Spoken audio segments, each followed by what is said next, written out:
شحال من مره قلتي غتبدا البروجي ديالك؟ شحال من مره فكرتي في المشروع ديال لي بيجو ولي زاكسيسوار وتتاخذ القرار ديالك، لكن في اخر المطاف ما تديرش شي خطوه لقدام؟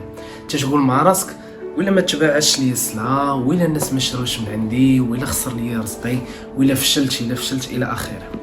كون اكيد خويا العزيز ماشي انت بوحدك وماشي حتى انت بوحدك، بزاف ديال الناس عندهم نفس التفكير ديالك. الخوف من الفشل، خليني نهضر معاك بصراحه. الخوف ماشي شي حاجه اللي خايبه، ولكن الا خليتيه يتغلب عليك فراه تيقتلك قبل ما تبدا. شحال من واحد فينا عنده افكار، شحال من واحد فينا عنده طموح، ربما الا بدا اليوم غدا غيكون احسن نسخه من راسو.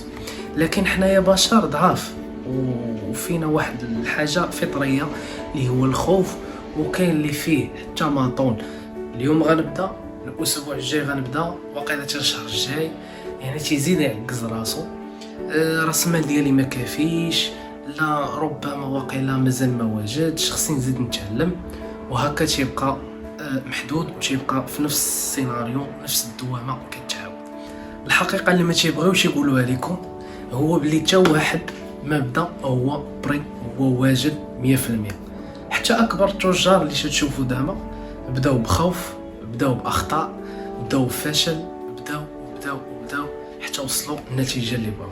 لكن الفرق اللي بينهم وبين الناس الاخرين هما خداو لاكسيون، يعني بداو. والانسان راه ضروري من الخطا، ضروري من الفشل، ضروري، ولكن الاساس هو ديك لاكسيون. هو خصك تنوض تحرك. فلاكيور بالخصوص ماشي شي مشروع اللي معقد، يعني تلقى فيه صعوبه. هو عباره عن بيع وشراء.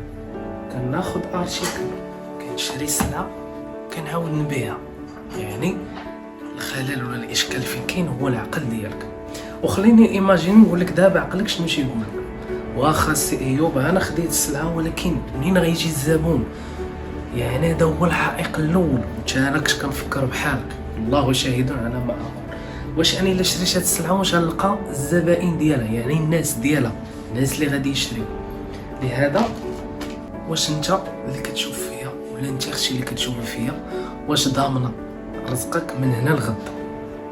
سؤال جواب. واش انت اللي كتشوف ضامن رزقك من هنا لغدا؟ راه حتى واحد ما عارف، الرزق بيد الله. انا تندير الخطوه، يعني انا تندير السبب. هذا انا مشيت عند الفورنيسور شريت هاد السلعه، انا بدوري راه درت السبب. هذا هو السبب ديالي وتوكلت على الله، ولكن النتيجه راه على الله ماشي عليا. دونك الزبون انا ما نخممش ليه، ربي هو اللي غيجيبو، وهذاك اللي غيشري ربي اللي غيسخرو كذا. فهمتي؟ المهم فكر بحال هكا. انا نعاود لك واحد القصه بسيطه صغيره باش تفهم.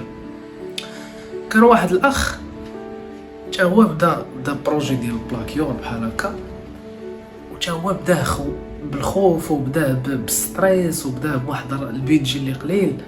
فهمتيني؟ لقى صعوبه في الاول. وتخيل معايا اول صفقه ولا اول بيع وشريه، اول داك البيدجي اللي بدا به خسروا كامل.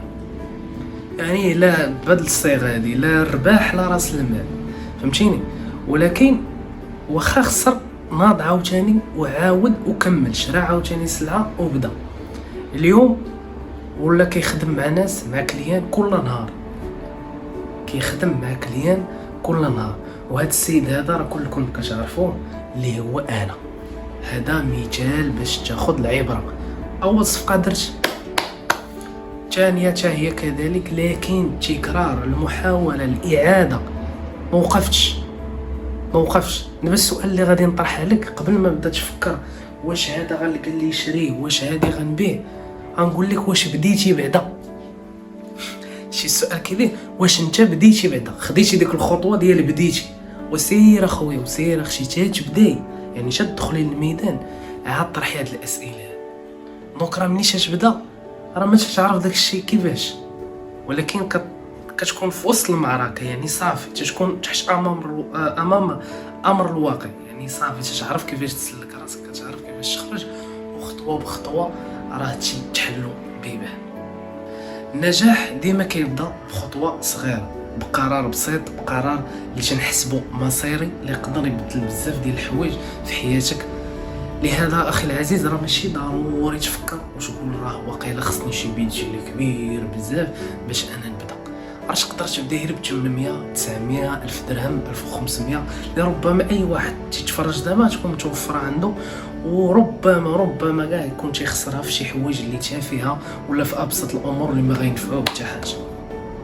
دونك خويا العزيز اللي نطولوا ونكسروا، خصك تبدا دابا ياك، خصك تجرب، خصك تخسر، خصك تغلط وتصحح باش تنجح، لان التجربه هي اللي كتحدد النجاح ماشي التفكير الزايد. دابا الا بقيتي كتفكر عام كامل راه ما يتبدل حتى حاجه، ولكن الا طبقتي وغلطتي وتعلمتي ربما غادي تبدلوا بزاف ديال الحوايج، وهكذا الحياه عامه. واش عرفتي شنو غادي يوقع الا بقيتي خايف وما درتيش لاكسيون؟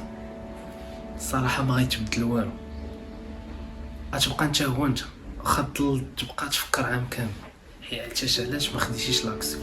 نفس الفرص، نفس الدخل، نفس الحياه، والفرق اللي بينك وبين الناس هما هادو بداو وانت باقي كتشوف وباقي تتفكر. النجاح ماشي حظ، انا عكس ديك المقوله ديال عنده الزهر نجح بالحظ، لا، كاينه خدمه، كاين عذاب، كاين تكرفيس، هذا الانسان تيوصل للمبتغى وتيوصل لداك الشيء اللي بغا.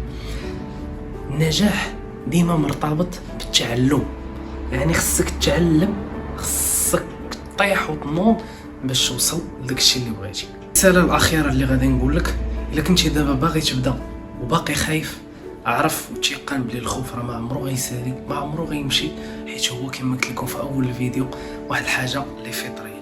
لكن اخويا، لكن اختي، ممكن تبدا وانت خايف، ممكن تعلم وانت خايف، ممكن تربح وانت خايف. الناس اللي سبقوك ماشي كانوا شجع منك ولا ذكي منك، لا، غير هما بداو قبل منك. هذا الفيديو درتو من القلب، درتو لخويا، درتو لختي، بغيت نبين لك بلي حتى حاجه ما سهله وفي نفس الوقت حتى حاجه ما صعيبه. الانسان ياخذ القرار ويبدا ويتوكل على الله، وربي راه تيسر الامور لكلشي. نتمنى من الله هذا الفيديو، هذه الرساله اللي خرجت من هذا القلب توصل لذاك القلب بدافع الاخويه، بدافع النصيحه ديال الاخ، ديال الابن، ديال المهم خذها انت على حسب نتايا شكون.